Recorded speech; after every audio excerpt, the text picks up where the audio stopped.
gusto para sa inyo, ha? Gusto na ako, pag may sangguniang kabataan, Rizabao, number 1 ka. Gusto na ako, makusog yun mo. Kailangan, mag-iingon ako na inyong kalimutin. Implementasyon yun. Kailangan ako, gusto ninyo mas guwapo, mas hayag, mas nindot na kaugmaon. You have to fight for it. At so, tinan ako, 36 anyos ako, tagahan ako nagitang. Tagahan ako, lipawan. Tako kayo na ginaatubang, tako kayo yung kalaban. Kultura ang inyong kalaban na bad practices pagkapot sa panggobyerno.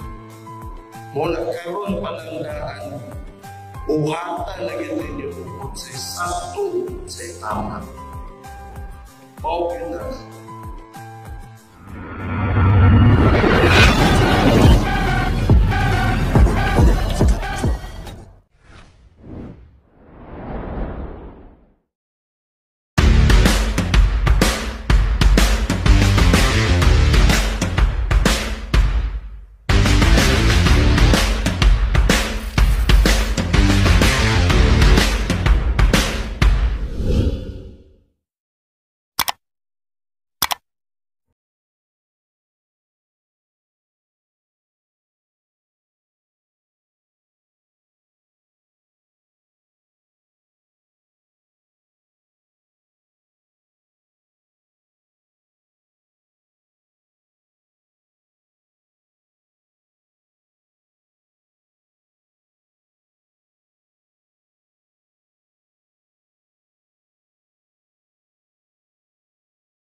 Ayong sulod o apil o mga butang, amoy nagahatag o kadiso sa mga tao.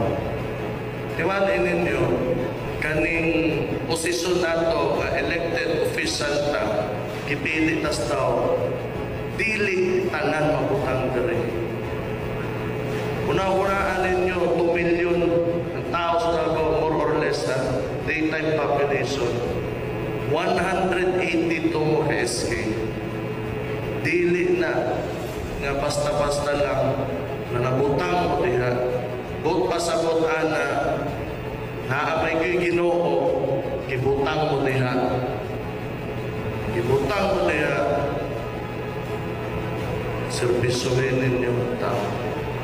Paggaan ninyo ang tao, paggaan ninyo yung lugar, buhata, taman sa kaya ninyo, taman sa inyong ginhawa, para sa atong tanan, para sa mga musulot ninyo.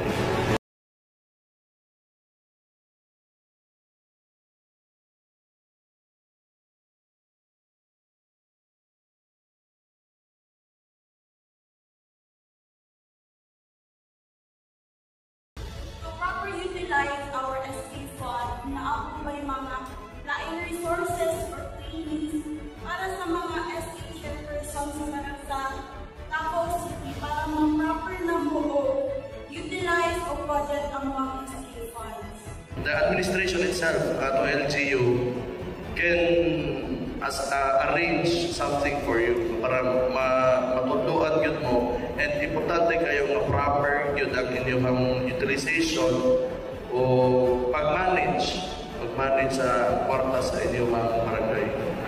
So kung gusto ninyo, pwede na ito buhaton. We will arrange something for you. Kung ang barangay mayor hindi ka nilang hatag dyan ang allocated 10% budget sa SKs, kaya some of the reason daw ay sa kapital or mismo ang buong barangay council, doon hindi ang barangay hatag sila ang allocation budget. Allocated budget. Kaya siyempre, katungod man na ninyo as elected officials ng mga SK nga sa inyo ng mga kamoy mo manage ang allocation ng good. So, ako, musuporta ko sa inyo pag-abot sa inyo na. And again, I will reiterate na kinahanglan kung kamo lang yun nasa tama, sakto inyong ginabuhat, dili na para sa inyong kagalingon, para na sa inyong trabaho, obligasyon at responsibilidad ninyo, din ako sa inyong likod.